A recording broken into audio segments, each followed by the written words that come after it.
Hello, it's Abigail Shaman, sometimes co-host of Guilty Feminist and winner of Pointless Celebrities, but who's counting? I have some amazing news for you. Global Pillage is coming back, baby. We will be performing Thursday, May 9th and Monday, June 17th, 7:30 p.m. at King's Place. I am the new host, and we have an amazing panel for you. But what we need is we need you, the hive mind, to come to the show. So you can get tickets at kingsplace.co.uk. Remember, the shows are May 9th, June 17th, 7:30 p.m. at King's Place. I'll see you there. I'm a feminist, but my favourite Famous Five character was George, but I didn't realise she was a girl till I was 8. Fully thought she was a boy. I must have missed the pronouns. Has anyone else got one? Jess? I'm a feminist, but I love coming to great big bookshops like this because they make me want to read all the books in the world. But I'm a feminist, but my favourite thing about coming today was the chance to have a look and see if there's a calendar of gladiators. What? I absolutely would like to kiss every gladiator, and I want there to be a special calendar in here. And there aren't many shops where you buy like those big old calendars anymore with like a picture and the... Yeah. No, it's true. It's very true. You can't get them anymore because people use their phones as calendars for everything. We don't have watches anymore. We don't have calendars anymore. We don't have... I do. I still got all my passwords written on a little note in a code. Do you? Yeah, I got early onset old age. Eliana, do you have an I'm a Feminist but for us? I do. I'm a feminist, but I truly believe that given the chance, I could fix Heathcliff. I think that's probably correct. I mean, with that hat, absolutely. You'd take one look and he'd be a reformed man. Okay, I'm a feminist, but I spent the whole of 7th grade with my best mate swooning over Oscar Wilde, thinking that we both wanted to marry a version of Oscar Wilde, and didn't find out he was gay for years later. I'm a feminist, but up until my first year of university, I thought the feminine mystique was a perfume. It does sound, to be strictly fair to me. I'm a feminist, but the books that got me into reading, finally, in my teens, wasn't intellectually anything to be proud of. It was the point horrors. Okay, should have started with the gladiators. Yeah. I'm a feminist, but most of the feminist books I've ever read was because I watched the film first. Also should have stopped at feminine mystique. Yeah. Any more? I'm a feminist, but I didn't have a problem with the male gaze because I thought it was a question about homosexuality.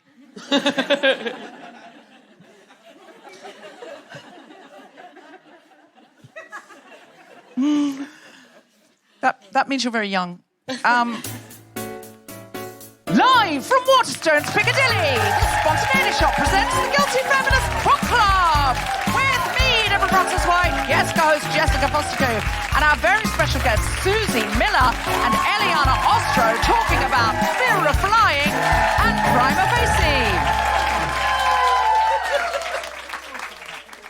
This is The Guilty Feminist, the podcast in which we explore our noble goals as 21st century feminists and the hypocrisies and insecurities which undermine them. Not everybody knows. Some people are here for the book club because they heard about it through Waterstones and they haven't learnt our catchphrase. What the fuck is this?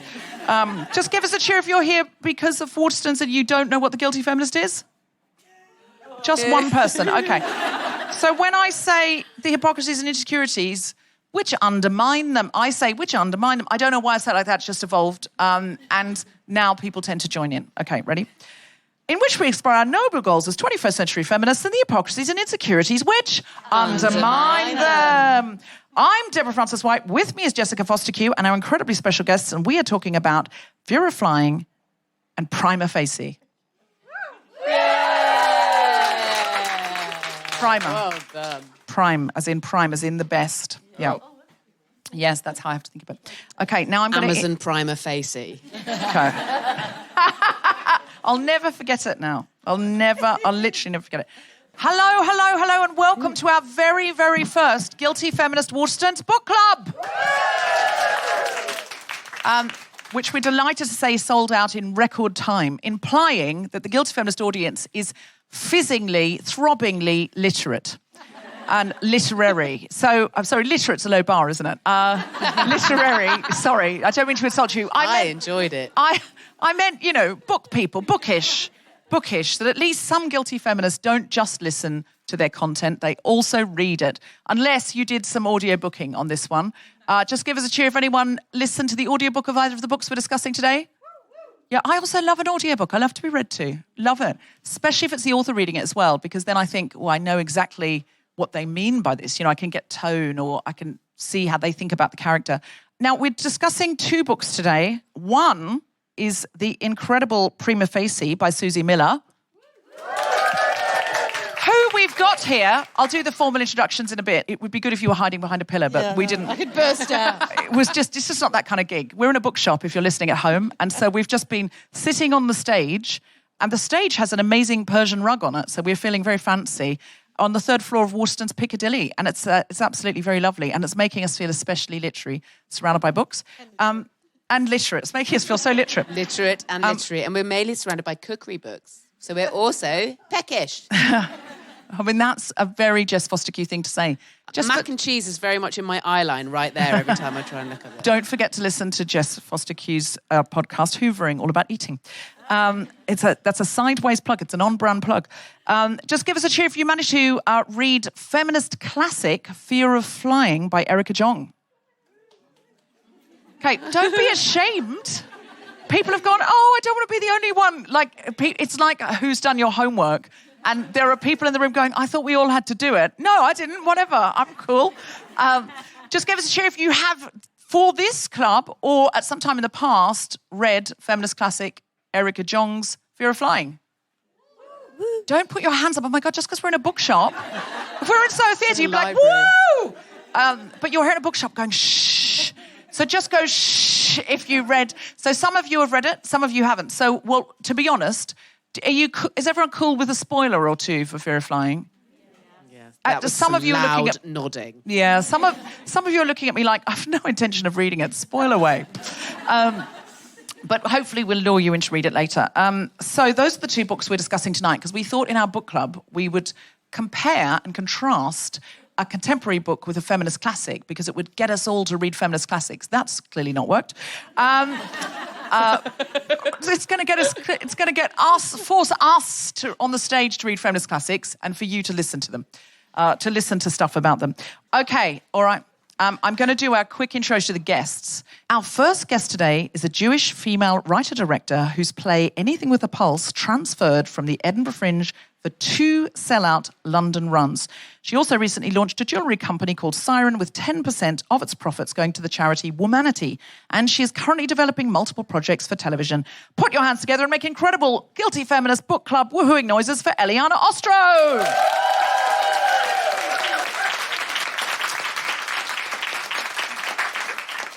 My co-pilot today is a Guilty Feminist absolute ultra favourite. She is also an incredible comedian and writer, but what you didn't know, and is relevant for especially one of our books today, is that she has a law degree. She's kept this quiet. She was on track to become a defence barrister, right on theme for Amazon Prima Facie. And, we can't call it that, and what's more, in her degree, she specialised in the law around rape, which is so on theme for Prima Facie. Now, I will say at the front, actually, even before I've said that, not before I've said that now, clearly after I've said that, does everybody know the themes of Prima Facie? Is anybody thinking, oh God, I just thought this was 2 books and I wandered in off the street? It was sold out, so I assume you all know. Okay.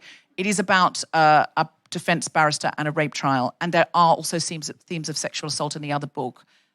We will, all, of course, be talking about the law. We're not going to be, talking about that the whole time, but I just wanted you all to know, because I don't normally like saying, there are certain words that I just kind of avoid in case people go, oh. But we will have to talk about that today. Just checking in. Everyone happy? Everyone feeling all right? Okay, good. All right. All right. Finally, we are joined by a very special guest. We're very privileged to have an Australian-British playwright, librettist. I might be the first librettist we've ever had on The Guilty Feminist. You don't see many librettists these days. Screenwriter and lawyer. Her plays have been produced in Belfast, Glasgow, Perth, Sydney, and of course the West End and Broadway, where she has won many awards, including you won an Olivier, didn't you? And the play won a Tony in New York as well on Broadway, which is very exciting. Well, yeah, but that's the play, isn't it? That's Jodie can't win a Tony with no play. So I mean, God, it even scans so well. Jodie won a Tony. She has now, the playwright, and not Jodie, she has now turned her stage smash hit, Prima Facie, into a novel. Please welcome to the stage the author of one of the books we're discussing today. It's the incredible Susie Miller!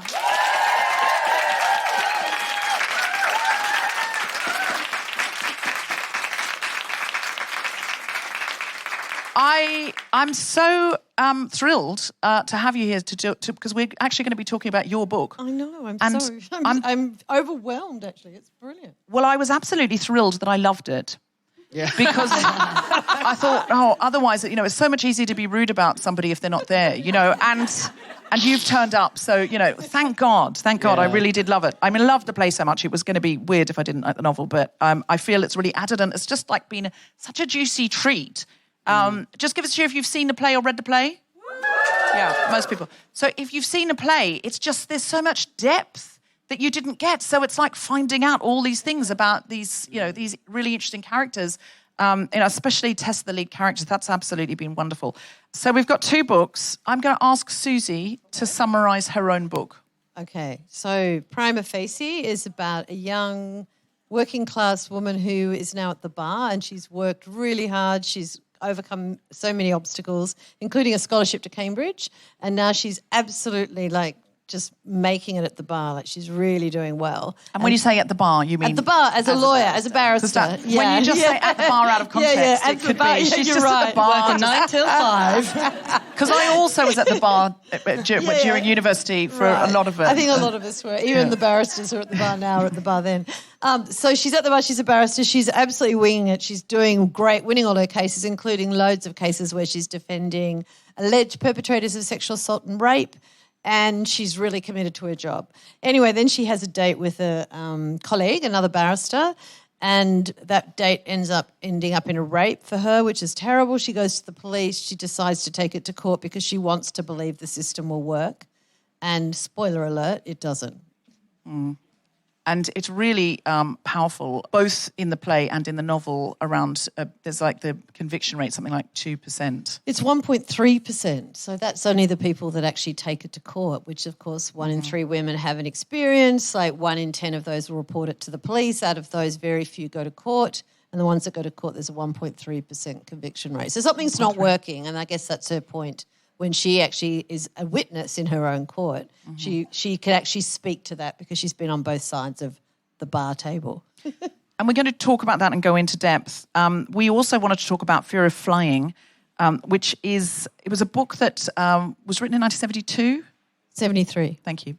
It was a book that came out in 1973, and at the time it was seen as this massive feminist classic. Because it was a woman writing extremely... It was almost like the original Fleabag, writing extremely... just evocatively about sex and her own desires and what was going on inside of her. And she wasn't just sitting there coyly, hoping for romance, but that she had this desire. And what's most famous about it is that she says that she wants a zipless fuck. And for her, that means a sexual encounter where there's no lead up, there's no romance, there's just this moment of pure passion where you don't even talk to each other. You just see each other, rip each other's clothes off, have sex, and walk away and never speak. And this is obviously a fantasy, but it was a real admission at the time that a woman would want to do that. And, we've got to think it's the early 70s. It's about an erotic poetess called Isadora. Should I say poetess? That's like comedienne, isn't it? Really? Yeah, let's poet. It's about an erotic poet called Isadora Wing. and the names in this are quite Dickensian because she has a fear of flying, both a literal fear of flying, but also a fear of soaring as herself. And she's going from America to Germany with her husband, Bennett. She's Jewish. It's not very long after the Second World War. She has obviously a lot of very triggering feelings about going to Germany and her time there before. And she falls in love with an Englishman called, in a Dickensian fashion, Adrian Goodlove. Turns out he's not actually that great at all, not at the beginning anyway. But it's really about her finding herself, finding her full self as a woman, and the idea that marriage isn't the be-all and end-all at a time for, second-wave feminism was really exploring those ideas. But I think it was the first book, they said, that where a woman had expressed those desires so obviously and blatantly. There had been books about men's sexual desires. Surprise, surprise. But there hadn't been about women. All right, so those are the two. Would you like to read something? Yeah, Susie? I'm going to read something that's not in the play because I figured if anyone's seen the play, then they won't have. So the book goes into a lot more detail about her life and her family and just where she's come from and what's going on inside her head as well. So this is just a very short read, but just to get you into the mood of what Chancery Lane and the courts are like. There's a shop called Eden Ravenscroft. If anyone's in the law here, you all know it. It's where you buy your wig and gown and all the rest of it. It's very archaic as well. But anyway, I'm going to read from where they go in there. Phoebe waltzes in wearing trainers like I am. We decide to walk to court, talk about the case I'm running, and get in some steps along the way. We walk down Chancery Lane. I need to pick up a barrister collar I ordered. We've all been to Eden Ravenscroft. It's been there forever. This is the major retailer for barristers' wigs, gowns and collars. It also sells expensive business shirts, men's socks and judges' attire. The black and gold wig tins that everyone is given as a call to the bar gift are only sold here. They're stamped with the name of the shop with the initials of the barrister printed or engraved on it. Eden Ravenscroft is an institution which connects us all to barristers immemorial. KC wigs and judges' wigs are also made here, the strange symbols of hierarchy and mystique that keep the profession so elite, so expensive, so staged. Up on the shelves, lining the highest points of the walls, are the large wig tins, the largest of all housing the judges' wigs. One of them has the name of Lord Denning on it. I always look up for it when I enter the store. So many judgments I read at law school had his name in them, and yet here I can be so close to something he would have touched. Although, truth be told, those old judges had people to protect and prepare their judicial robes and wigs, then place them on the revered man. There are only a few women who know the patented way of making the E&R wig. The workshop studio below the store is where they labour, threading and plaiting the hair from horsetails until magically a new headpiece for a barrister or judge emerges. No one knows their secret design or the methodology of these older women who have inherited the protocol through the ages. The law is so much about inheritance, yet this aspect slightly delights me. I remember Johnny when he and Mum came with me for my fitting and I told them about the women downstairs making all the wigs. He was joking about whether they got their revenge on the barristers and judges by spitting in the wigs of those they didn't like. While it wasn't Johnny's intent, I found this idea of the subversion of the patriarchy and all it represents to be intoxicating. And yet, of course, there I was lining up for my own wig.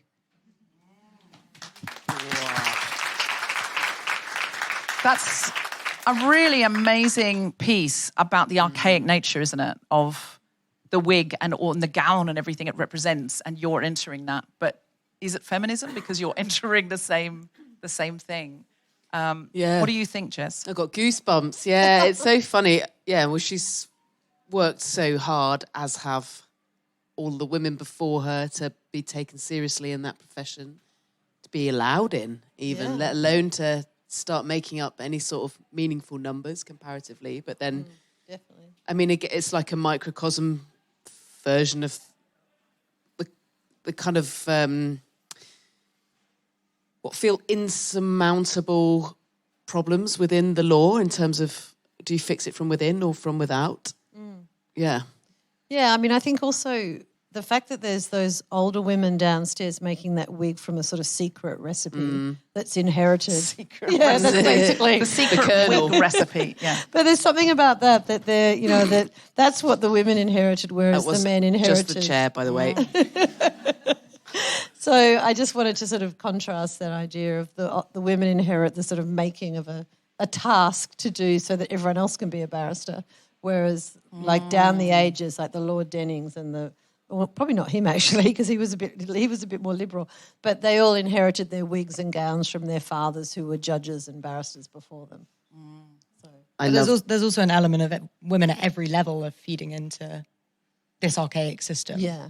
It's not just at the sort of people coming in at the bar. Yeah, absolutely. But it's sort of They're doing everywhere. hard We're work. all adhering to it. Yeah. And those, those small transgressions that build up, and they I suppose it's like the cicadas that stay with you in any story. But one of the things I think I'll remember, I'm not very good at remembering what happens in books generally or in stories generally, but I remember moments. And when she goes to get her first wig, once she's can afford it, and they strongly imply she should get the tin, and she doesn't and you later find out because she's got a Tupperware from her mum that she keeps it in, and these days increasingly proudly gets that Tupperware out in court to get her wig out, and I love that. Yes. Yeah, there's that lovely scene as well where her mother gives her a blouse that she thinks a lawyer would wear. Yeah. And there's so much wonderful stuff about class in that, and about those feelings she's got of now she's in some, grand silk shirt that she wouldn't have worn at home, and her mother's given her something that's quite polyester. But 100% polyester. Yes, but she's really grateful for it, and she loves that her mother tries. And but her mother also has mixed feelings and says, you get bad men off. And I think anyone that's worked as a defence lawyer has had that in droves. I mean, if you've worked as a defence lawyer, you know what I mean, is that you go to dinner parties or your parents say to you constantly, oh, you're getting all the criminals back out on the street, and you think, you kind of miss the point of the justice system. It is actually about innocence until proven guilty. Mm-hmm. And in many ways, we've all missed the point of the system. That's all it's about. It's not actually about justice for complainants or victims. Yeah. And that is a really deep theme of the book, isn't it? It's about what's a better system, I suppose, because we do want to assume everybody's innocent. We don't want to just go, oh, somebody said something about you, or, we think you've committed a crime, throw away the key. Yeah. We do want a system that, and that's what the book's really investigating, is how the system has become something that's been played so that, if you're trying to get someone off, that's your job. You've got to try and get them off as much, even if you know that they're guilty. Well, you can't know that. I guess you can't know for sure that someone's guilty until they've been through the whole system and a jury of their peers. But the problem is that some of the kind of infrastructure is all decided by men in a way that you can never win in a system like that. Even if the person did it, it's almost an impossible thing to actually convince a jury of. Because women have to prove not only that it happened to them and they weren't consenting, but that the person that did it knew they weren't consenting. Mm-hmm. And they're the only ones that have to give any evidence. The alleged perpetrator doesn't have to say a thing. And so, of course, they're doomed to fail because they're completely undermined by defence lawyers the whole time. And some of the questions just they play into rape myths. The idea of saying, oh, you did this because you regretted having sex with him. And you think, in this day and age when people have sex because women have total autonomy over their sexuality in terms of deciding to or not, that to regret having sex with someone, it seems ludicrous to suggest that you'd go to that much trouble. Yeah. You would just go, I won't tell anyone. Like, you're no longer kind of like carrying your virginity around like it's this thing that you have to protect because otherwise your whole reputation's gone. Yeah, do they think we're Jane Austen heroines? No. I mean, it's absolutely but they go, you just regretted having sex with him. And you think, how is... But the jury go, yeah, that might be why. Surely everyone at some point... Surely nearly everyone at some point has regretted having sex with somebody. No? Only me. Okay. 100%. Okay. That would seem like an extraordinary thing to put yourself through that, knowing that in over 99% of cases, you are going to have to face... 3 years later, you're going to have to do it all, going to be asked questions all the way through. And you won't be believed and 99% the same with of saying times. You're just doing it because you're jealous that he didn't end up with you. And you think, oh, my God, I don't know any woman I know that would go through that just because... they're thinking, I'm going to pay you back for rejecting me. It's plays really into that. It's extraordinary. There's still so many deep kind of sexist assumptions in the way that idea that there must be something vindictive about it. There's something jealous about it. There's something competitive about it. Yeah. So, I mean, Yes, we all have disappointment. We all have jealousy. We all have feelings of rejection and attachment. But that would be an extraordinary thing to put yourself through on top of that. And if that was what you were feeling. There's acknowledgement in it in terms of how far even the law on rape has come. Like in the sense that if you need to try and hold on to the idea of the rule of law, at the same time as trying to make this a law that's prosecutable at all, it nods to the fact that, even a few years before that, submission counted as consent. That's what when I was doing a law degree, that was the hot topic then. Like to not fight ages and scream. Me, but I mean that, and that you used to be that if it was your partner doing it, it couldn't be rape. It used to be within marriage. There was no such thing as rape. You used to be able to, bring into the case until really recently what she was wearing. That she was asking for it was a genuine defence. In the book, they sort of allude to, people bringing out underwear but and like, you still get scared because you know that assumption. You're when going she home alone. It's a bit sort of crazy. I mean, I remember them. I remember when I was a junior lawyer, someone holding up underwear and going, "Well, look what you were wearing." Obviously, and I know every woman in the courtroom will look at each other like, "We're all wearing underwear like that. That's not an invitation for anything. No. It's just nice underwear." There's that. That's that thing in the book as well about Spanx. Some male barrister. This is based on something I watched at the Old Bailey, actually. Really? Not the Old Bailey, the inner London, Suggested that the alleged victim had peeled her Spanx off in an inviting and sexy way, like that's... And I think they'd been sleeping. She was sort of like crashed out at a party or something after, And they said, well, if she took her Spanx off to sleep overnight, that was definitely an invitation. She took her Spanx off so she could breathe in and out again. You literally couldn't sleep in Spanx. I know. And obviously the male barrister didn't know that. No. And I said to him after, you do realise that if no one would fall asleep with Spanx, you would not get to sleep. Were there women in the jury for that? Yeah, and the women in the jury, you could tell I was looking at them going, you're never going to win this case because every I know those all those 22-year-olds are going, oh no, you don't sleep in Spanx. No. That's also, there is no sexy way of removing Spanx. There's no way that could be misconstrued as seductive or not that would matter. Even if you did manage to do a seductive Spanx striptease, if you then said no, I don't want to have sex with you or I've changed my mind, it's fucking irrelevant how you took your Spanx off. Totally. You could rip them off with Velcro like you were in the full Monty. It wouldn't matter. But yes. You're just in relief that they're gone. It's true. Anyway, absolutely. They're probably a patriarchal kind of construct as well, the Spanx themselves. Yes, well, they definitely are. Yeah, they're basically the corset again. I am a feminist and I refuse to wear Spanx on that basis, except with 2 dresses. There's just 2. I hardly ever wear them. I'm a feminist, but I got sent a pair of Spanx by a feminist underwear company to make a video to say, aren't these ridiculous? And I've kept them and worn them to every single wedding ever since. I got invited to the Golden Globes once and wore them, but took them off in the bathroom because I couldn't eat. Yeah. Oh, that's the worst. I really don't. I don't believe in them. I just think. Look.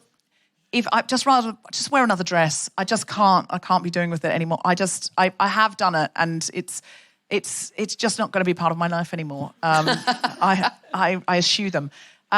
Just to sort of get back to your book, which is incredible. Could we? I thought it would be fun if we all talked about just one moment in the book or theme. We will come to you for questions as well because we know you'll have questions.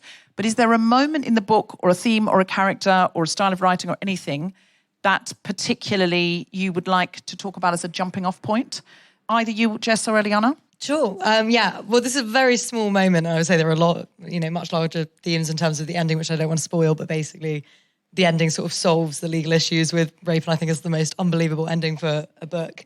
But just a small moment of when the protagonist comes home to her mum and she's got her a Fanta and she's just like helping with the cooking, and the mum's like, oh, it's not diet Fanta or something. And she's like, oh, it's not sugar-free. It's like, the daughter's just like, oh. And the son is sort of just around not helping. And I think I'm from a Jewish family, that it is something you see quite a lot where it's, it's very easy to make a mistake as a woman, and the man sort of has to do so little to not be seen as a failure. And he'd just been in a major fight. He literally just punched someone in the face. So the daughter's criticised for not getting the right kind of Fanta, but she's helping with the meal. Yeah. And the son has just been involved in a big fight, Yeah. but she's the one that's criticised. Also, Yeah. that there's so much colour in that scene. Like you can really see it, and that which she goes overboard with gratitude for this horrible shirt. But she loves how her mum's reacting to how grateful she is and how much well she's pretending she loves this shirt. And I love it that when the brother comes in, having had his fight and everything, like immediately like, look at you in your fancy shirt. It was like, oh no, And she her inner got monologue win. is like, I want to be like, actually this hate isn't this my shirt. shirt. Yeah. But she's like, I can't upset mum, but like, you know. Yeah, And then, getting the drinks slightly wrong. Such a good point, yeah. I do think both the play and the book are very intersectional in that way, because it's not just about gender, it's about class. And it's not trite. There's a lovely thing where when she is at, is she at bar school or she's at uni? She's at Cambridge. She's at Cambridge and she's doing her law degree, and the lecturer says, or the professor says, 1 in 3 of you will not make it. And she's feeling really working class, and like they're all from posh schools and they're all from posh families. They're all supported and they don't have to have a day job and all of that sort of stuff. And she assumes that the girl next to her went to public school or private school, as you'd say in Australia. And and then that girl becomes her close friend. Yeah, and I think one of the things is, and actually that was in the play as well, so it's not, but it's stretched out a bit in the book in terms of explaining why she thinks that. And I think that's it, isn't it? Like when you come from the opposite side of everyone else, you assume certain things. And one of the things that the dean is actually making a point about is, like in law, never assume you're telling yourself the truth. Like never trust your instincts, only your legal qualification, basically. And your legal instincts are very different to your human instincts. So as a defence barrister, you can't trust your instincts about whether they did it or not. You can only trust your legal instincts is whether this is a story that can be heard by the court and give them the opportunity of seeing whether there's any reasonable doubt. Yeah. Or whether there's not reasonable doubt as well. So in a way, she's actually giving that first legal lesson. But one of the things that Tess takes away from that is that, she looks at this friend who she has an instinct that will never be her friend. Well, sorry, this young woman who will never be her friend, but that ends up being her closest friend. And I think that it works in reverse. I know that having not gone to those schools, that when I went to law school, I was a bit like, they all went to those schools. They're not going to be my friends. And, of course, some of them became my closest friends because, that they just had a different life experience to me, but it doesn't mean they're not equipped with some great humanity as well. Yeah. And I think that, we're all quick to judge based on somebody's background in the same way that people were quick to judge me, I'm sure. But you find your friends because they have other similarities to you. But I guess I was playing on the idea that your instincts can be wrong, and actually the dean was right. Her instincts were wrong because Mia ends up, and the book goes into great detail about her and Mia and their relationship. And you see that Mia feels that she's at law school to please her family and that she doesn't want to be there. So, like all the assumptions she made about Mia were quite wrong. She wanted to be somewhere entirely different. Yes, the idea of assumptions, and especially if you are from a different class or a different ethnicity or a different, from the dominant group, a different, or, there'd be lots of women there, but the law is made for and by men. And so you're coming in at some kind of a disadvantage, and it's really easy to make assumptions. And then the book goes on to sort of show that the assumptions reflected back on her when she is the victim of a crime. That's the friend that really stands by her. Yeah. What was it that stuck out to you most, Jess? Do you know what? Maybe it's good with that because Mia is proven to be such an extraordinary and devoted friend. But I wanted to talk about Alice. Oh, yeah. Who's a colleague who Tess is friendly with, but whose behaviour is adversarial. A lot of the time there's a lot of questioning. In the beginning, she questions Tess's choices in a way that steer you where it's going and make you go, yeah. And she's thinking with her instincts. But the thing is, you've got this strange status imbalance or play, I'd say, where it's so obvious that Alice is from this world, hasn't had to learn what brand of shoes to get, what sort of voice to do, what, has privileged, but is nowhere near as good a lawyer and knows it. And there's a kindness, they're tactile, tactful in how there's a real kindness in how they work together. They're colleagues and there's definitely a friendliness. And how Alice reacts to the rape, oh my God, I felt as furious with her as I did with him. There are cartoon awful responses by other people in it who are sort of outwardly kind of vicious and cruel and self-serving or ambitious and heartless, whereas Alice desperately attempts some kind of neutrality that I found more emotive and offensive because it's the sort of conversation I can imagine having with a family member. Do you know what I mean? Where you're like, and it feels like it really represents, again, like another way of representing that, the neutrality that the law tries to bring to something where actually in this case, we can't get fairness with that kind of just pure logic lens put through this. We have to, at some point, trust between two people's stories the woman. Yeah, and I think also, I mean, I'm really glad you raised that about Alice, because one of the things I really noticed in the law is, and I worked in human rights and defence, all these people that were so loud about human rights and so prepared to sort of like, call out the law, but then if they had to stand up and stand for someone that wasn't part of the power structure, there was a little lacking of courage there. And I really noticed that just in general, that, I would say, well, it's, like, why are we doing X rather than Y? And someone who would have agreed with me privately wasn't prepared to put their hand up in front of a whole bunch of senior counsel, and you go, I forget they understand. I don't know what you learn at private schools because I didn't go to one, but they understand the dynamic that you're taking a risk that you don't quite understand yourself when you're someone that's not from the kind of majority. And so I think Alice realised that to stand with Tess was to actually lose a bit more power she'd already lost so much, and that she sort of identified Julian as her friend, and she didn't want to have to choose between people. And it's like when people get divorced, that sense of going, I don't want to choose, don't make me, but eventually someone makes you or something horrible. But I feel like with her it was different. It was actually a moral position, and she'd sprouted so much about that. But then when it came to her world, she wasn't as able to stand up and be counted in a way, and that really let Tess. It was like very much moral convenience. Whenever it suited her, she would sort of be like, but isn't it wrong to go and do that? And then straight away, when push comes to shove, she won't. She's stand looking by after her. herself. Yeah. I have a friend who recently told me about 20 years ago, she and her boyfriend at the time were involved in some scuffle on the street. A guy came out, thought someone had been messing with his car, assumed it was them because they were coming home and had stopped near the car. And he was attacking them, and eventually her boyfriend punched him because he wouldn't, he was being aggressive, and there was a scuffle. And they were both accused of something. They're working class people, and the barrister said to her, have you been to university? And she said, yes, I have. And she said, I didn't finish though. He said, doesn't matter, don't say that. Don't say you haven't finished. He says, as long as you've been to university, I can get you off.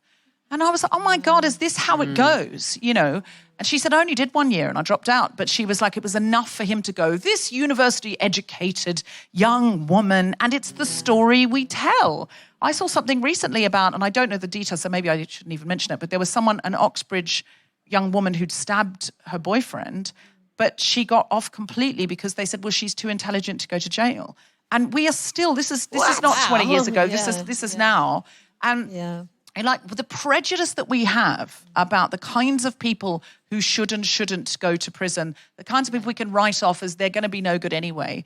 Can I ask you, before we go on to fear of flying and start to compare and contrast, what was the process like? Because I think everyone wants to know. You've got this hit play, right? Their people are nodding. This is all they've come for. You've got this hit play.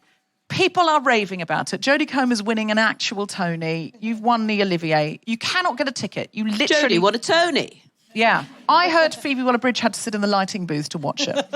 Now, can I ask you... She probably wanted to sit there. I don't. This is what that's right. She told me that, actually. Yeah. She said, you've got to go and see it. I had to sit in the lighting booth. Well, I thought, if you had to sit in the lighting booth, I'm not going to see it. She's Jodie Comer's best mate. Yeah, she is. You're right. Yeah, so we couldn't get tickets. And I ended up seeing it in America, and I watched the National Theatre Live of it. But it was really hard to... Did anyone try and get in and couldn't and has had to watch National Theatre Live? Yeah. So, okay. Yeah.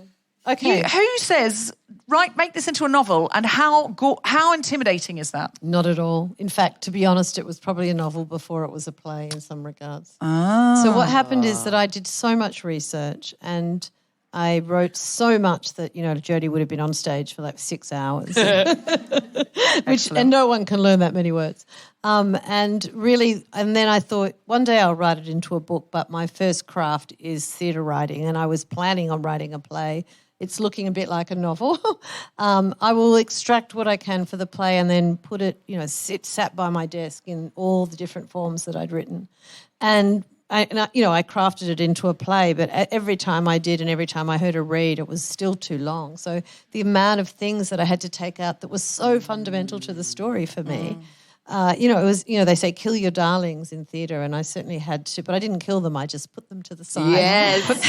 Put your darlings. Shelve your darlings for a novel. God, that feels better, doesn't it? Was it shave your darlings? Better. That's what we should say. My edit something long form. No, just I'm going to shelve my darling. Pop that darling into your bottom drawer. You might get around. Do you know later. what directors who are quite smart say to playwrights when they're going, this scene, and That's so I've got, important, and you go, no, I'm not letting it go. And they go, let's just put it in the car park and we'll come back to it later. And you go, okay. But you go, I just know no one's ever going to go to that car park. My partner does this to me with my belongings. They go to the attic before they go to the tip. That's the first stop. That's like telling a pet. Telling a child that a pet's gone to you haven't needed them for the last 5 years. Yes, I have to say I'm with your partner. Well, with Prima Facie, they didn't go to the car park because I insisted on putting them on my desk and letting the pile rise.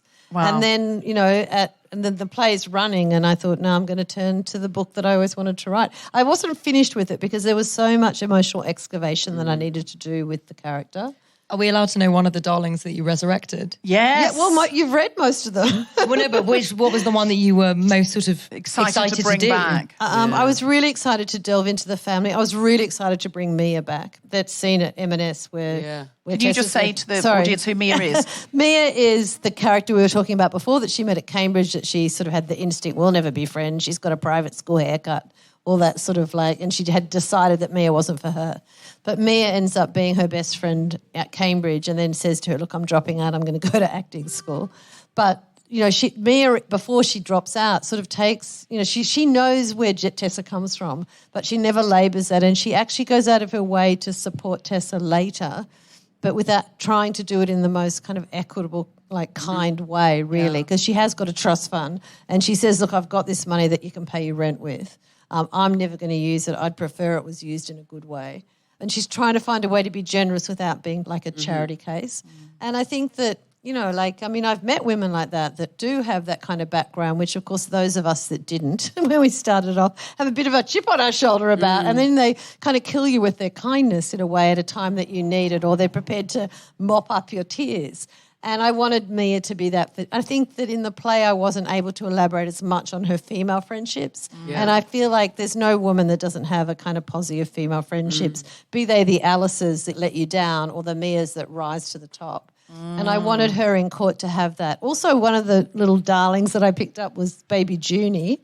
Because her brother has a baby. Was baby Junie in the No, not play? at all. No, I know she wasn't, but was she meant to be in the play? Well, yeah, but we weren't. Was she in the car park? Was she car park? She was car park. I thought she was written especially for the novel. Well, I think she came. Basically, there was a touch on the fact that Cheryl was having a baby, but we let her get birthed in the book and have a role to play, and also to show you, I guess, everything does more than one thing. And so when Cheryl comes into the court, you're not allowed to be in court with a child, which means so many women can't actually be in the gallery at court because they have small children. So, there's so many layers where women are excluded, and that's one probably most people won't even see or read. But I wanted to actually add that into the book so that you got a sense that she has to sit outside with the baby because you're not allowed to bring a baby in. So, and it's an interesting thing that we've actually created a system where not everyone's welcome, basically. Like breastfeeding mothers are not welcome. Babies aren't welcome, So I just wanted to put a little bit of touch. I didn't know Baby Junie was. Never occurred to me that Baby Junie was going to be in the play. And in the outline of the whole story before the play kind of extracted what could be in the play. No, I'm delighted that we went and visited that dusty old car park, and Baby Junie's there going, oh my God, I thought it was abandoned, and here I'm wheeled up for the novel. Which is absolutely fantastic. Was there she's any? the future, really. I mean, you look at a young baby girl and you think, if I don't fight this now, then she's going to go through the same fight. That's the other thing I thought, that she was sort of the young self that she was fighting for the future, saying, look, it's too late for me. This has happened to me, but we have to change the law and the way the law works, because it's just not working. I just think, surely, do 99% of house break and enters get off? Surely not. No. Surely it can't be that stat. Definitely not. Was there anything else about writing the novel that surprised you? Is this your first novel? It is my first novel. But So was there anything being a playwright that surprised you? Yeah, it really did. I was surprised at how much I enjoyed it, because I thought I've got lovely editors, and some of them are in here today, so I'm really grateful that they're here, and beautiful agents who just encourage me. I can't say that happens in theatre all the time, does it? No, I guess. You work with the actors. You work with the actors, I guess, more. True. But you don't normally get to the actor until you've finished at least, pretty close to final draft. But I think the other thing was just not having directors' voices in my head as I'm writing, where they're going, nope, can't stage that, take that out. It was lovely to write into the stuff that I really wanted to say, but also I could have as many characters as I wanted. Yes, that's the great thing. Well, you famously only have, it's a one-woman show. But there's about 30 plus characters. But now there's even more, because I could actually. I mean, she can't talk to Mia forever on her own, but in the book, Mia could exist. So. But it's a really economical. The producers must have just gone, oh my God, one performer, yes, fucking please, one performer, effectively one. But in a book, of course, you just don't have to think about that. No. There's something I was writing as a TV script that now I'm writing as a novel, and I'm like, this is so brilliant, because you don't have to think we can't afford that set, because the great thing about readers is you imagine the whole budget. It's in your head. Yeah. You imagine the whole budget, you imagine the edit, you imagine everything. It's just, if you can afford a bit of paper, then, that's. Yeah, and it's been interesting for me, because, of course, I know Jodie very well and I've watched the play a number of times, but hearing her do the audiobook, I was like, this is the beauty of prose, is that you're inside the head of the person reading it, and the person reading it to you is whispering as the character right into your ear. And there's something quite nuanced about that, and I think that that's how you read when you read a novel compared to reading or watching a play, is that you are in the body of the person who's telling you the story, and it's a first-person story. Yeah. So, you are with her, and I think when you put it down, you've had a whole experience with Tessa as a human being, as opposed to just watching her perform. Yeah. I felt I knew her a lot better, and I loved getting to know her through the play. And then I felt like, oh, wow, now it's just getting to spend time with someone. If I could have hot-seated Jodie Comer at the end and asked her lots of questions and gone, take me to your house for dinner, and can I have a cup of tea with you and your best friend? It's, I got to go into all of those places because you've got that luxury Jodie was of time. great because, of course, she'd prepared her character for the play and made up some backstory. And then she said, wow, then I heard the real backstory. And I was like, oh, yeah. She goes, but it made sense. It made a lot of sense. So, Interesting. And she sort of, there's a lot more about the family in the book as well. Which is what I enjoyed very much, because I understood her character more. Not that you would have wanted the play to be any longer, because, it's such an incredible whirlwind, but that, you can read for an hour at a time and, really get to know someone over a longer period of time, which is great.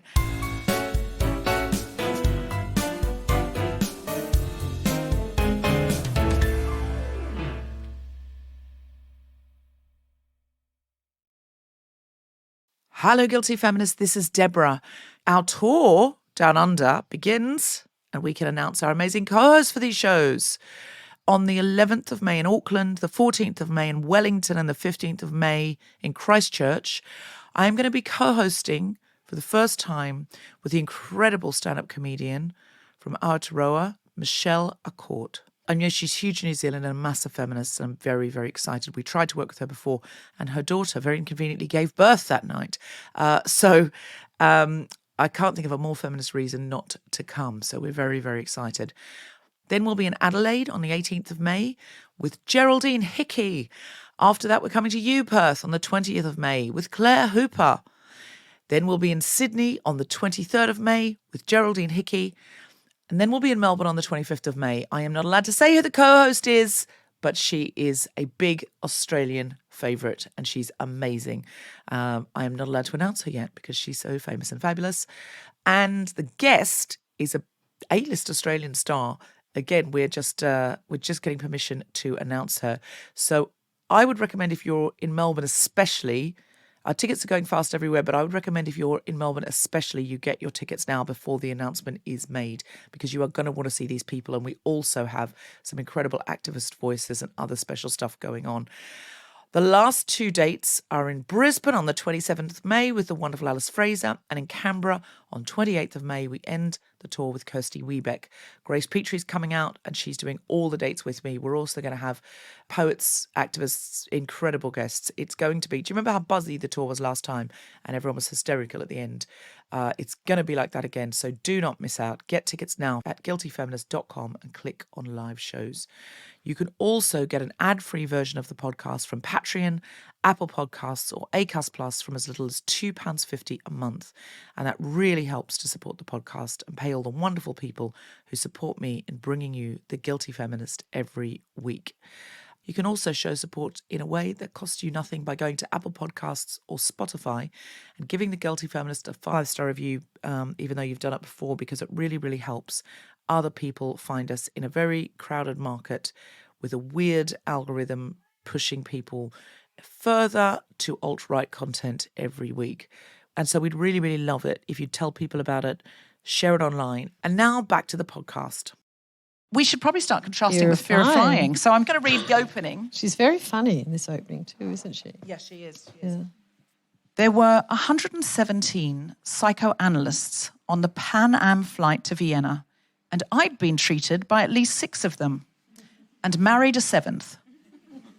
God knows it was a tribute either to the shrink's ineptitude or my own glorious unanalyzability that I was now, if anything, more scared of flying than when I began my analytic adventures some 13 years earlier. My husband grabbed my hand therapeutically at the moment of takeoff. Christ, it's like ice, he said. He ought to know the symptoms by now, since he's held my hand on lots of other flights. My fingers and toes turn to ice. My stomach leaps upwards into my rib cage. The temperature in the tip of my nose drops to the same level as the temperature in my fingers. My nipples stand up and salute the inside of my bra, or in this case, dress, since I'm not wearing a bra. And for one screaming minute, my heart and the engines correspond as we attempt to prove again that the laws of aerodynamics are not the flimsy superstitions, which in my heart of hearts I know they are.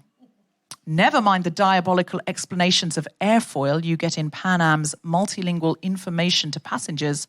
I happen to be convinced that only my own concentration and that of my mother, who always seems to expect her children to die in a plane crash, keeps this bird aloft. I congratulate myself on every successful takeoff, but not too enthusiastically, because it's also part of my personal religion that the minute you grow overconfident and really relax into the flight, the plane crashes instantly.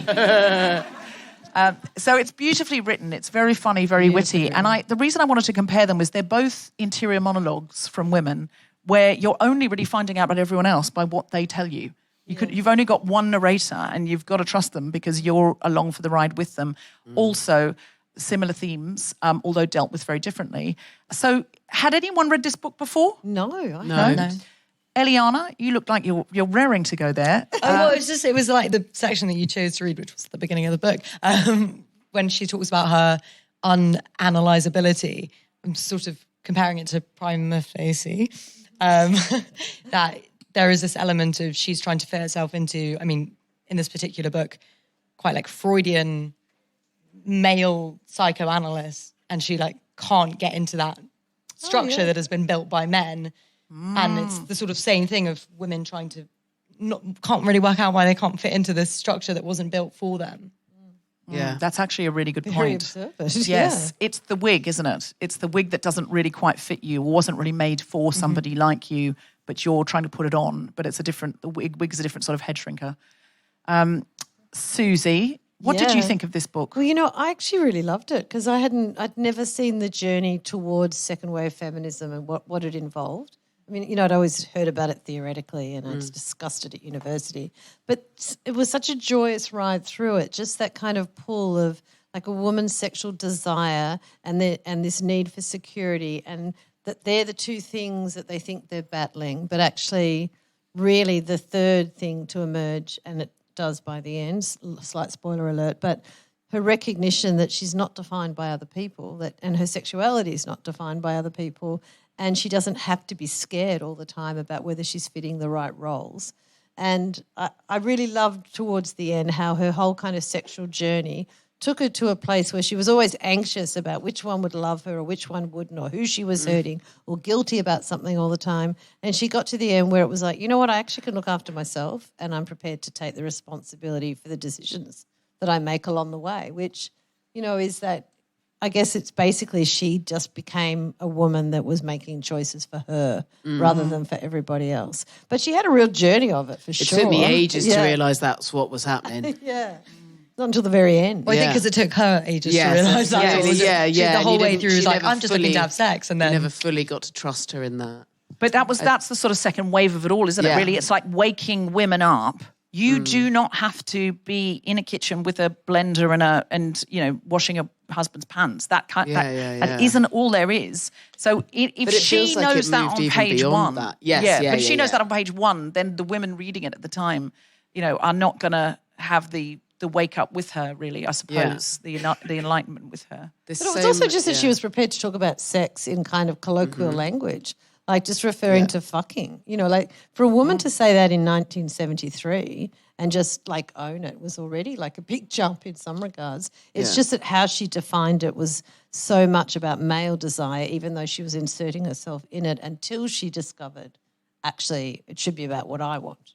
Yeah. Yes, or at least from my point of view, at least I'm allowed to have a fantasy. The thing the passage that you open with, like from the beginning of the book, I think if there is a parallel to draw in terms of with Prima Facie as well, like that holding on to values even in a context where they are just unapplicable, that played into that as well. There's a bit where she comes back later to the flying, and there's just one line, I can't find it exactly, so sorry for paraphrasing, but she says, no one's an atheist when they're on a crashing plane. And I was like, oh. That's so true. That's so, I love that. Yeah. And it is like, how do you hold on to this? Like, even your most fundamental belief systems and structures are destroyable, can be burnt down when it turns out actually there's one place in which they're not going to be a success. Like, I think that's really interesting. And I think a bit like you were saying there as well, this is a second thought that's not tied to that, but her sexuality is so exciting in this, and I imagine it's so easy to read that now, and I'm sure this can't have been, when it was written, this would have been a much more transgressive read. When I got this out back now, to be honest. It's pretty racy. There's a bit where I got this out when I was reading this in front of my mum, and she went, "Oh, that's from my time." And I said, and she went, "It's all sex. That's all porny sex, isn't it?" And I was like, I'd just been like, the vast majority of the sex in it is shit. Like, it makes you feel sick. Like, it's disgusting. And I loved it. I was like, it's not giving me a stonk on, Mum, if it's meant to. Is that what you had to try and get off on in the 70s? Is that what you said to your mum? You. No, I didn't. No, actually, no. I just couldn't say that to my mum. No, she does listen to the podcast, doesn't she? She might listen to the podcast, yeah. She might listen to it. I feel like as well there's a really interesting thing. There's a journey she goes on I don't know which wave of feminism it is, but I feel like we repeat this mistake again and again. Mistake, whatever. We have this journey again and again. Like we did it in the 90s again, where our version of empowerment is to do as men do. And this kind of ladette thing we did in the 90s, there's a bit of that here. Like, can I read one of my favourite bits? I think it's so funny. But she talks about men behaving like this, and then this just feels like the most ultimate guilty feminist bit of this. She talks about how so often she feels like this about men. Their minds were hopelessly befuddled, but their bodies were so nice. Their ideas were intolerable, but their penises were silky. I had been a feminist all my life. I date my radicalisation to the night in 1955 when the IRT subway, when the moronic Horace Mann boy who was my date asked me if I planned to be a secretary. That's in the brackets. But the big problem was how to make your feminism jibe with your unappeasable hunger for male bodies. It wasn't easy. And she talks about her hunger thump all the way through it. And that's such a powerful description of her sexuality. I think it's amazing. Can I do another quick sex one? Yeah. Okay, it's really quick. So she's talking about, she's met a man called Charlie.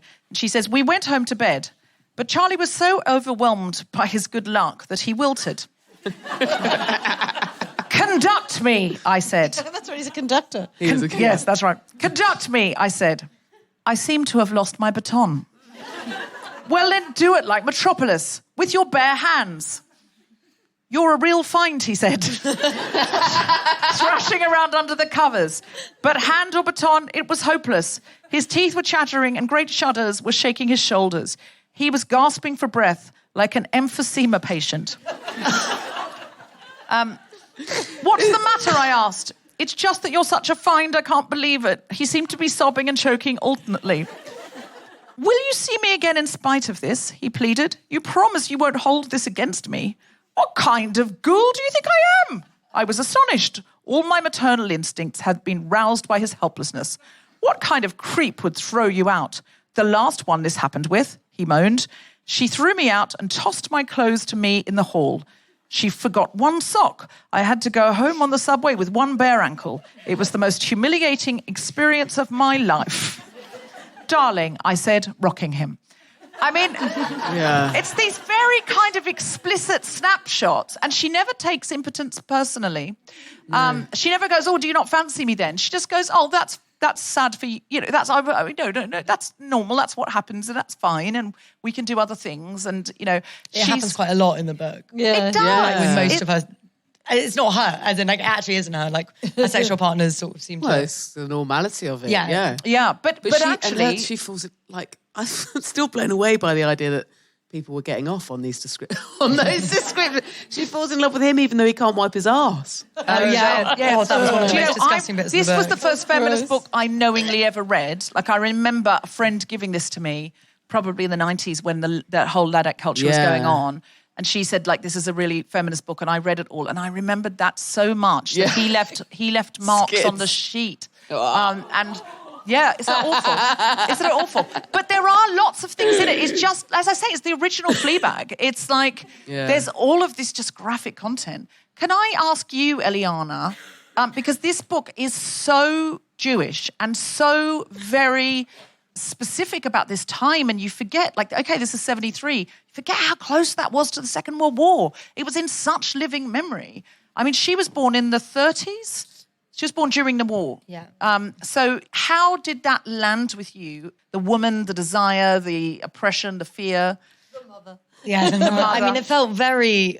I knew the author was Jewish. I didn't expect... The book is very Jewish. And she sort of arrives in Germany, or she goes to Vienna, but she's been living in Germany. And the sort of descriptions, like, there's just a general unease, and it's something that I don't know how it sort of... I don't know how you can imagine it if you don't feel it. Like, I know I went to Poland for the first time 2 years ago to speak at a Holocaust event about my grandfather's story, and it was the first time that I'd set foot in Poland, and that was where most of my ancestors were killed. And I was in the airport, and I was just like, oh, I feel really uncomfortable. And I know that, the likelihood of someone being alive now who was doing anything bad back then is very slim, but there is just something there. And but then also the sort of Jewish humour, and she arrives at the conference and she tries to get in and she hasn't actually arranged it, and the woman on the front is like, I won't do a German accent, but like, I'm so sorry, we can't let you in. And she's like, expect you're just following orders then, like, just this, like, you can't shake it, like, that's where your brain goes. Would it say it's on the ground? It's visceral. Yeah, it's visceral in everything, in every sort of, every time she looks, the person she sleeps with is blonde, like everything factors into that. And I think that is this very Jewish thing of it kind of, I mean, look, I don't know what it's like if you aren't, if your family haven't been involved, but involved as in, like, we're a Holocaust survivor family, but it is this sort of feeling that you sort of get in the air in certain places where you know what has gone on. And it's not really rational, because nowadays, I mean, when she was there, probably a lot more rational than, me going to Berlin nowadays, but going to a certain place, there does feel like there's something there, and that comes across really strongly in the book. Yes, well, I've been researching the similar period in the UK at that time, and the anti-Semitism here was absolutely extraordinary. And that doesn't just go away after the war. It's not like, well, the war's done now, anti-Semitism's over. It's generations, it's obviously still very much an issue now. But that feeling that she gets going back, how does that mix in with the analyst of it all? Because she says the psychoanalysts were driven out of Germany and Austria. And then For being they're is the Jewish science. Yes. And so then they're all coming back to have a conference of analysts there, which is a sort of, I guess, is it a bold political move to do that? Or was it just where the conference centre was available? I mean, it must have, look, when she describes the analysts coming back, she goes to Freud's house in one of the bits of the book. And he's like, and then Freud left, and like, as if he just sort of decided he was going to go on a cruise. Like, it's obviously he was driven out with every other That's Jew. my Uber. Like that's me off. So, there is this element of kind of, I think at that point, a little bit brushing over what happened. I think, Germany, for example, has really as a country had to hold its hands up in a way that the UK never has. And other countries haven't. At this point in time, I think it's a little bit before everyone's sort of totally owned up to it. I think that will come. But where she's at, there is just this sort of brushing over this entire period of time as if it didn't really happen. Well, even in America, I had to buy Life magazine from 1939 because of a character I'm researching, and the real person was on the front. So I thought, oh, great, there'll be a little article about her, brilliant. And because it's early 1939... there's excerpts, like when there's a new Elizabeth Day book out and they do excerpts in the Sunday Times. Exactly like that, only Mein Kampf. Excerpts of Mein Kampf in English. And it's like, just so Americans can know, this is Hitler's agenda. And, it's just absolutely horrendous. And then 3 pages later, it's like, we have to be aware in America of fascism in the same way we have to be aware of communism. And then there's... here's what fascism in America looks like, and then there's the most anti-Semitic tropes and statements that you've ever seen in your life. And they are saying be aware, but the fact that they can just publish it, that I was just thinking, God, imagine being Jewish and just like, oh, Life magazine, Tallulah Bankhead on the front, lovely. Oh, fuck. It's just the most horrendous, arresting stuff. And in 39, even in America, it just wasn't seen as horrifying and fascist in that same way. So to be going back, and also the book came out in 73, but it's not as, I think it's widely seen as a lot of the events are very similar to Erica Jong's life. So there's a memoir element to it. Yeah. And so, that might have been in the 60s that she was going back. I'm sure it didn't happen in 1973, that's when the book came out. So it might have been the 60s. So you think the 40s to the 60s, well, that's what now? What year would it be if we're looking at 2024? So that would be the mid-noughties we'd be looking at. Imagine going somewhere where you were driven out and horrendous genocide happened in the mid-noughties. You would very much be frightened of going there.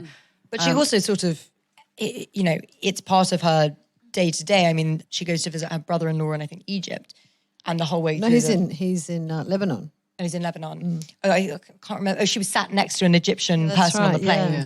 And there is this part of her that is just really, obviously has to deny that she's Jewish. And I think he looks at, is it Golden Mail on the cover of a magazine? And he's like, she's a Jew.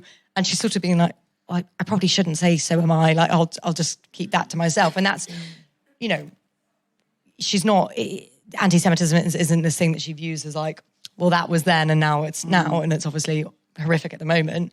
So it is this continuation that she's sort of having to deal with it as a thing of the past and take that in, and a different thing in the present and take that in.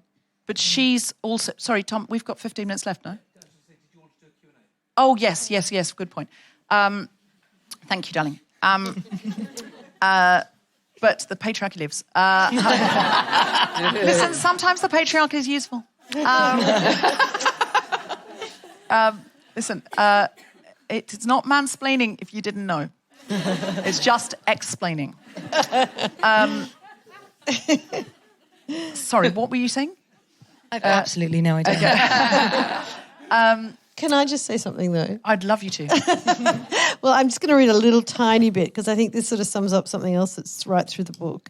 He says to her, "You're a princess. Forgive me for trying to upset your safe little marriage." He turned the key in the ignition and started the car for emphasis. "Fuck you, Adrian. It was lame, but it was all I could think of. Don't fuck me. Go home and fuck yourself. Go back to being a safe little bourgeois housewife who writes in her spare time." That was the unkindest cut of all. And in fact, it is these sort of tropes. Like the one thing she wanted to do was be someone that could contribute and write and have her own life. But people kept just suggesting, or implying that her place was somewhere else. And I think even her family with the kind of pressure to have children and, she just hadn't decided or she might not have them and she wanted to be a writer and that was such a struggle. And I look at my life now, it's to be a writer is something you can choose to do without people saying you should be a housewife or you should be married or... Well, I am married, but... Just before we go to Q&A, just one thing I did want to say in terms of contrasting the book.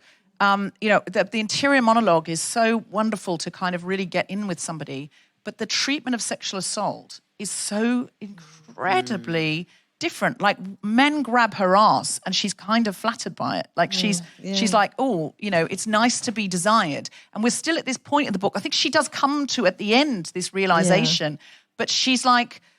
It's really nice to be desired rather than nice to desire. It's like, oh, that's a signal. And I really relate to that. Like, not that I want anyone to grab my ass, but, like that sort of thing of, this isn't in the bedroom. This is a man at a conference. Yeah. And, this is what women were dealing with all the time. But they're also the sort of training that your brain had was a sign that you were fancied.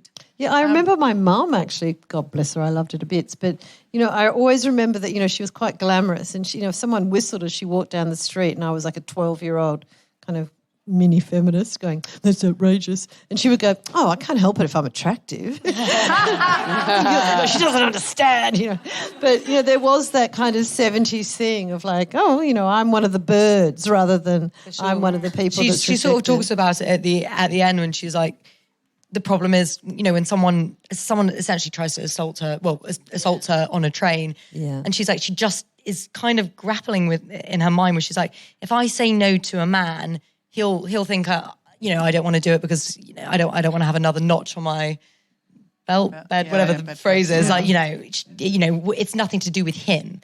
It's nothing to do with like her not wanting him. It's only to do with her. Yeah. Whereas if she made a move on a guy and he rejected her, it is like, okay, now we start the inner monologue of the 1,000 things that I hate most about myself, and these are the reasons why he doesn't want me. Not just like, he doesn't want to have sex right now. It is obviously a reflection of you. If you're a woman being rejected, you have failed.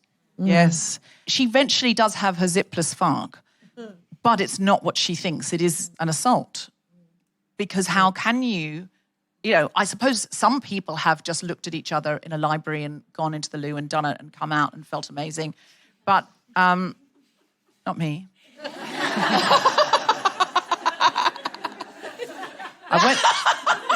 I went to the loo and he never turned up. But she says afterwards, it wasn't, the whole book is zipless fuck. And then she says, it wasn't until I was settled, facing a nice little family group, mother, daddy, baby, that it dawned on me how funny that episode had been. My zipless fuck, my stranger on a train. Here I'd been offered my very own fantasy. The fantasy that had riveted me to the vibrating seat of the train for 3 years in Heidelberg. And instead of turning me on, it had revolted me. Puzzling, wasn't it? A tribute to the mysteriousness of the psyche.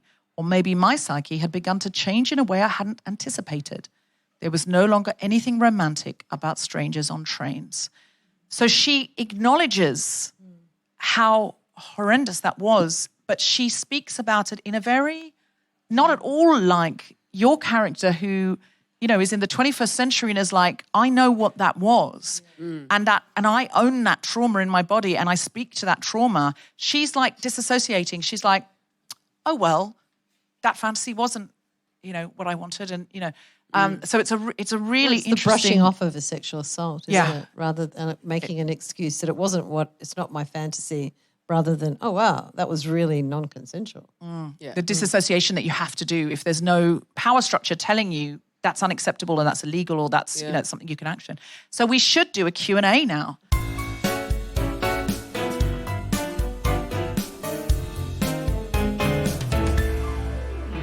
Does anyone have a cue so we can A it?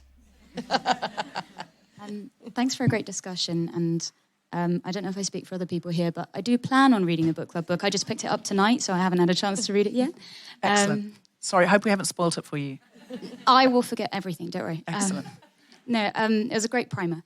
I actually am curious, something that I've been mulling over since seeing your fantastic play. I was very lucky to come across some tickets being available, and I'm really looking forward to reading the novel as well. But it's been playing on my mind, and you touched on it earlier, this pervasive myth that these women, or that women who are alleging that these crimes have been made against them and against their persons, are using the courts to punish men for vindictive reasons. I cannot quite understand why that myth persists so strongly in our society and certain other societies around the world, when it is patently evident in so many different ways that, firstly, as you said, that's not what the justice system is for and that's not how it works. But also, they don't often get justice, assuming that this has happened. Yeah. Surely for that myth to be logical, they'd actually have to get the outcome that vindicates them and brings them justice. And on the flip side, and this is a horrible and rather generalizing thing to say, but I feel slightly justified, if men want to punish a former partner or a woman who's spurned them or rejected them, they don't have to use the courts to do that, and very rarely actually end up in court for doing that. Yeah, it's true. How can we change that now? Like, how do we... Well, there have been some changes, actually, I mean, with the book and with the play. And that's because, and this is really interesting to me, I mean, well, because the Old Bailey has parity of gender in judges. It's a very new thing. And it was interesting to me that the calls I had were from female judges, and one of them said, you know, I've actually changed the law so that what judges now must read to the jury in a rape case is that recognising the trauma that the woman's in, and if things are not as consistent as you wish, it could be because they're traumatised, not because they're lying. So it's actually about, rather than you're lying or you're telling the truth, it could be that, it could even be in a rape case that two people are telling the truth, that someone was raped and someone doesn't know they did it. And I think that women who are complainants, if they don't win their case, which is, you know, 98.7 of them, they need to be told. And I actually said this recently to a group of judges when I launched this book at Waterstones in Liverpool, because there are a couple of judges there, and I said, you know, they need to be told that just because you didn't win your case doesn't mean that you're not believed or that it didn't happen, because that's not what the proof is. But the way defence barristers try to undermine their stories to make it give it as little possibility of being true by throwing so many things at them. One of the other things that the judges do now is recognise that to freeze or to friend are the way women survive something that is, you know, like violent and an attempt on their life at times as well. Because to fight or flight is the usual expression that we use in terms of when someone's offending you. But if they're so much physically bigger than you, to fight or fright can actually antagonise someone further and make it worse. And so actually instinctively to freeze or to try to befriend by saying, I'm just going to go to the bathroom or whatever to try to get out. But that's used against you in court by saying, oh, you know, you were chatting away and you were saying, oh, you know, you're a really nice guy, I just have to stand outside for a while or whatever. Those two tactics, to freeze or to friend, are used against them in court as reasons that they can't be believed, because obviously you didn't try to leave or fight or kick and scream. But actually they're two very strong survival tactics that women use when they're you know, their bodies are threatened. So I feel like there's an opening up of that conversation because women judges are in that role. Was policy changed based on those judges seeing your play? Yeah, it was. That's incredible. It's amazing. That's absolutely incredible. It was amazing for me. I mean, I got a phone call That's at incredible, Susan. 9 a.m. one morning with the judge saying to me, look, I just want you to know I saw the play last night. I've been thinking about it all night. There's something wrong and I think I can do one thing, which is the direction to the jury can be changed because I'm the person that drafts them. One of the judges at the Old Bailey made it compulsory viewing for judges in Northern Ireland, and now there's some possibility of other places as well. How did they get tickets?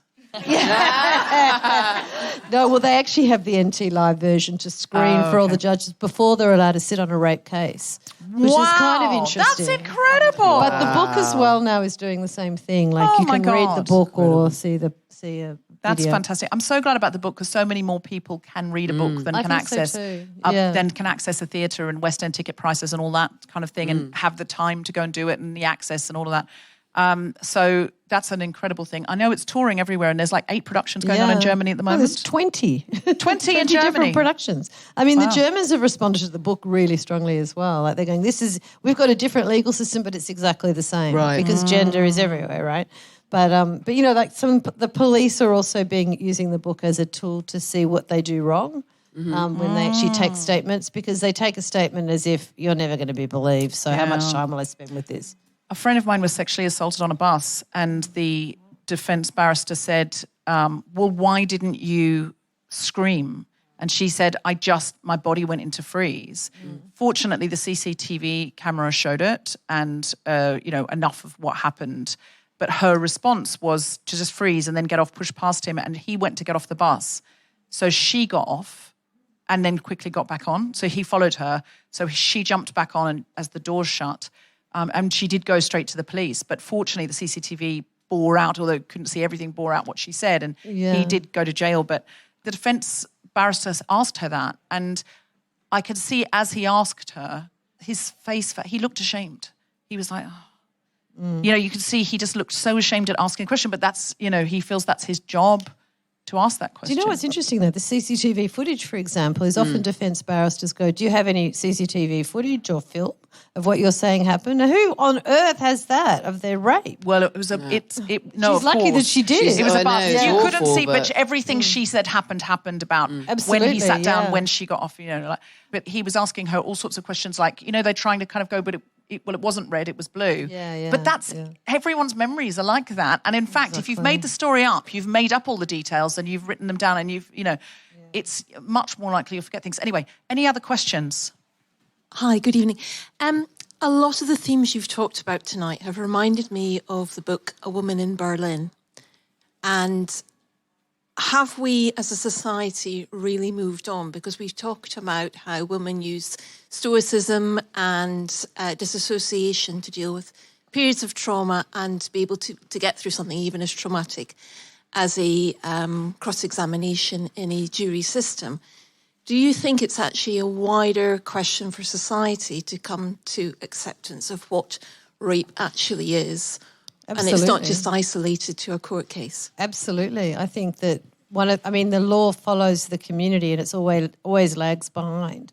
But if you're thinking that this is at least 1 in 3 women that this happens to, then we've got so much more work to do within the community.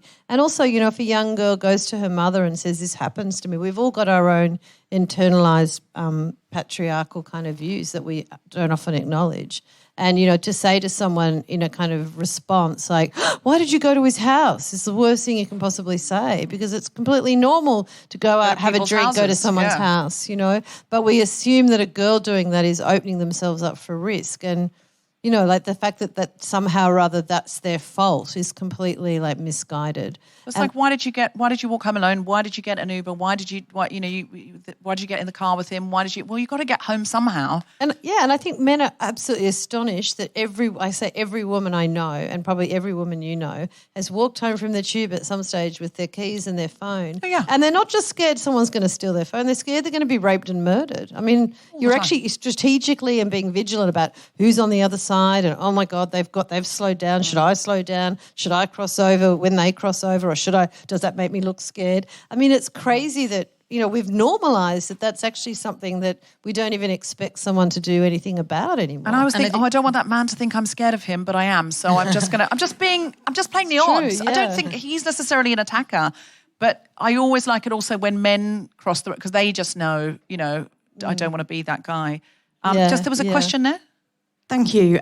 Firstly, I wanted to say thank you, Susie. I've worked in the sexual violence sector for the best part of a decade, and the number of survivors that have spoken to me about your play and acknowledged the change that it made for them is phenomenal. But as somebody who did get the privilege of sitting in the theatre, actually what struck me was the number of men who came out afterwards and went, I've never thought about it like that. I've never understood it that way. So I have no doubt it's changing stuff. But one of the things that really strikes me is that feminism for a very long time has been campaigning to change a system that's broken. And it feels almost odd to me that we're still doing it, that we're still saying the solution to sexual violence is to somehow make a patriarchal legal system fit for purpose. Yeah. Views on that, thoughts on that, I guess. Is it something we can actually achieve within our lifetime? Or I totally hear you, and I think we have to be creative about brainstorming different systems, to be honest. Even if it's as basic as a sexual assault like specialist court, so that there's psychiatrists on hand, that there's protection of complainants, and that the process is explained what you can get out of it, and that if you don't win your case, that it's not because of you. I also think that there's room for different ways of actually finding out what complainants want. Sometimes they just want an apology and an acknowledgement. It's a really simple thing. But no one's ever taken that into account in the legal system. I mean, it's never even forthcoming, even if you win your case, frankly. It might be in sentencing, but often the complainant isn't there when they say, I'm really contrite now that I've been found guilty. But I think we've got to brainstorm different ways and victim-centred ways for how they view justice and how they can actually move ahead with their life in the least traumatic way and with the most positive outcome. And that might be about actually finding ways to do some sort of restorative process or something that's different. And they're trialling that in New York at the moment. And there's all these young, amazing women in New York working with the UN and working with women and complainants and thinking about it from a feminist perspective rather than just thinking of it as like fixing the broken system that it is. I mean, the broken system comes from hundreds and hundreds and hundreds of years of men deciding what rape is and basically deciding that if a woman's not saying no, then they're not saying no. And there's so many ways to say no, and you should be looking for a yes. But also that prison is designed to isolate people, make them angry, bitter, not at all, Contrite, or just thinking about how they can change, because it's all about disconnection. So it's all fucked, basically. And I'm really happy that you've unfucked a tiny bit of it with your amazing play and book. We've just got one last question here, and then we're probably going to have to finish because we've just run over a tiny bit. Just there. I love that we've got the men running around doing the... Hi, Susie. First of all, I just want to say thank you so much. Honestly, your play is the inspiration for my doctorate, which is actually about the Me Too movement in the theater. Oh, wow. And I just wanted to ask, how did you deal with any backlash you may have received when first putting on this play? Because I thought I was going to get so much backlash, particularly from lawyers. Yeah. And overwhelmingly, they went, oh, yeah, that's true. So, wow. That was a shock. That's amazing. And the book especially, I have to say that being able to put it in the hands of people that hopefully they can then put it in the hands of their mother or their sister or their child. I also think that it's really important to actually talk around it and about the male role in this, because it's, and I feel like we have to actually ask or make men aware that they're needed when young men are growing up, when they go into a bro zone, 24/7 porn, where there's no in porn because everyone's agreed to do it. So even if they're saying no, so they're using porn as education, not entertainment. It's an entertainment tool. It's not an education tool. And you want men who are like sports people, or their coaches, or their fathers, or their big brothers, or the cool guy up the road, to have a conversation that interrogates that casual misogyny that really kicks in from about 15 to 25 in that way that's how they bond about being kind of cool dudes. And no matter what their feminist mother does, that still happens. So it's like, come on, women can't be responsible for that as well. They have to actually, at some stage, say, come on, where are the men that are actually interrogating that and saying, look, I might have done that when I was 15 and I now realise how damaging it is and this is why it's not cool. I think that it's also, in answer to the previous question as well, that's such a good point about what we do at the end of this situation. If we've got a legal system that can't, whilst upholding the rule of law, we can't change the law, potentially can't change the law so that he didn't have to know what he was doing. You can't prove that he also knew what he was doing. So where's the incentive?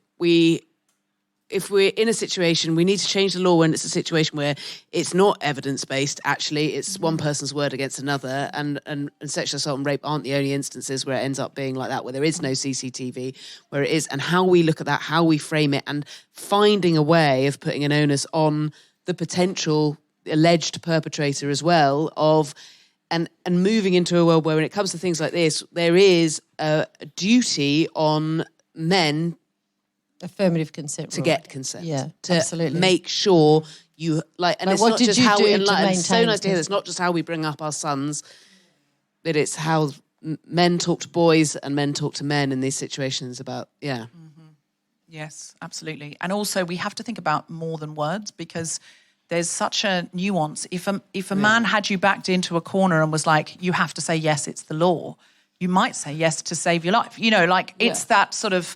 I feel like we have to think about why people would want to force somebody else, and we have to go really, really, really deep on this. I'm going to quickly ask everyone, because we've got to finish. Eliana, is there anything you came to say you didn't get to say about either book, both books, or anything you've got to plug? I think I've said what I want to say about the books, except for just obviously the ending. I will say everyone read Prima Facie. Obviously, it's unbelievable. Has a different ending to the play. Yeah, I would say the play I sort of left and. Well, I didn't leave because I was watching it at home because I couldn't get a ticket. But I sort of sat there and was in shock for a while. And then I sort of read the book and I was just like, wow, she's just fixed everything. Like if we just did exactly what she said, everything would be so much better. So it was honestly the most incredible thing to read. In terms of plugging, I'm working on a play, which is hopefully going into development. So if anyone is interested in a play about a 25-year-old moving into a retirement home to escape the pressures of young adult life, then I'm up for that. Look me up. So where do we follow you on socials to find out what work you're doing? You can follow me on Instagram, but I've got a website which is just elianaostro.com. It's very creative. Excellent. elianaostro.com. And socials. Jess Foster-Q, is there anything you came to say you didn't get to say about the books, the themes? You want to go back into law now? Are you gonna? It did make me excited by that world in a way that I'd forgotten. And jury service did. It was the only other time where I thought, oh God, yeah. Anyway, no. What did I want to say that I didn't get to say? I'm going to introduce Jess to people. No, I'm on tour. Please come and see me on tour. My show Metal. Metals are currently on tour. Yeah, is it coming July. back into London? Yes, in June at the Leicester Square Theatre. Just thinking about these guys. Leicester Square Theatre, it's going to be in June. Jess is one of the greatest stand-ups in the UK, if not the world. So come and see her show Metal at the Leicester Square Theatre in June. If you are listening elsewhere, she's travelling around the country. Wow. And hopefully outside. I just want to say, firstly, that I think one very encouraging thing is how at this sort of second wave feminist book, how kind of shocking it is in some ways. And that means we've moved on. And it's really easy to always be like, we're not getting anywhere. And those things are important to feel too. It is important to feel angry we're not further. But it's also good to see how far we've come. And that's why it's important to look back. One of the books, I'd love to do Maya Angelou's first two memoirs. I mean, all of them are just incredible. A lot of you all have read I Know Where the Caged Bird Sings. But the one after that is unbelievably good.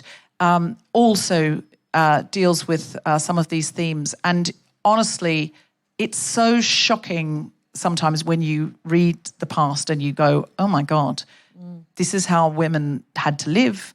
And in the case of Maya Angelou, this is how black women in America at that time had to live. And it's so extraordinary to just compare and contrast, to go back. So we're going to do this 4 times a year to give people time to read. That's what I wanted to say. Susie, what did you come to say that you didn't get to say? Oh, okay, I've got one thing I want to say is that my big, big dream in life is that this book is something that you can press into the hand of people that you love and give it to women you know, give it to your daughters, give it to your best friend, and just have this secret society of women that have read it. And one of the things I learnt from the play was that so many people come up to me now and say, I'm 1 in 3.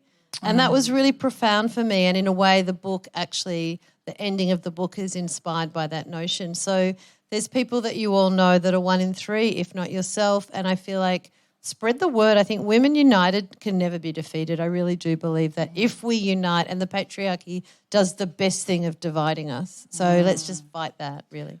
I got chills hearing that I really, really did. Did anyone else? Yeah. Buy the book for everyone you know at Christmas, including some people are going, is it a Christmas present? Easter. Yeah. Easter.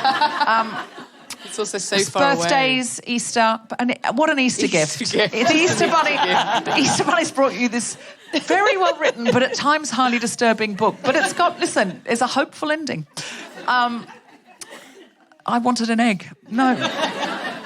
Sorry, Davey. Sellotape a packet of mini eggs to it. Yeah, but if there's teenage boys in your life, boys in their or young men, Yes. really, really useful for them to read it too. It's not just a book for women. Definitely not. And anyone in the legal profession, apparently it's compulsory, so they'll sit and watch them read it.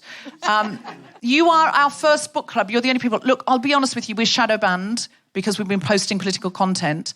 Something that would get 2,000 likes is getting under 100 at the moment. Everyone's complaining about it. Jamila Jamil's done a big campaign about it. We're trying to get unshadow banned. I'm talking to someone whose husband was one of the founders of Facebook. Explain what that is. Oh, it means that people can't see your Instagram posts, and it's a real problem at the moment.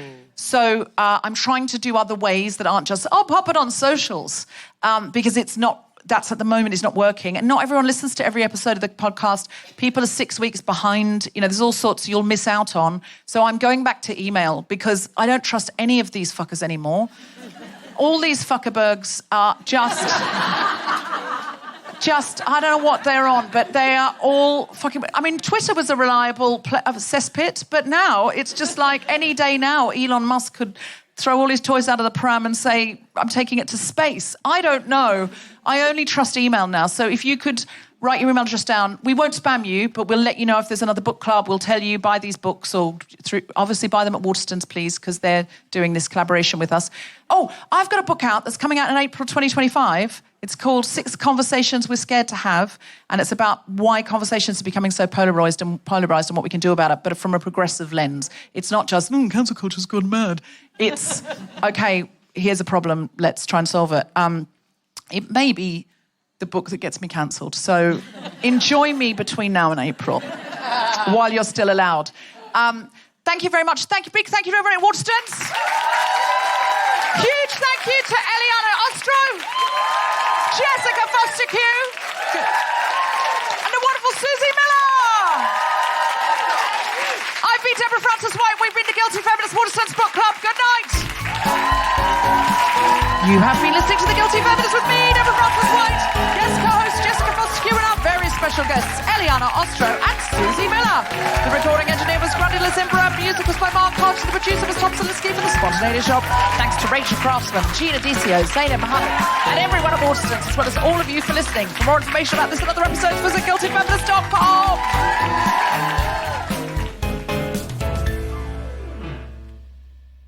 I'm a feminist, but my favourite famous... Oh, my God. I haven't had a drink. The Guilty Feminist is provided exclusively from Acast. Find it wherever you get your podcasts.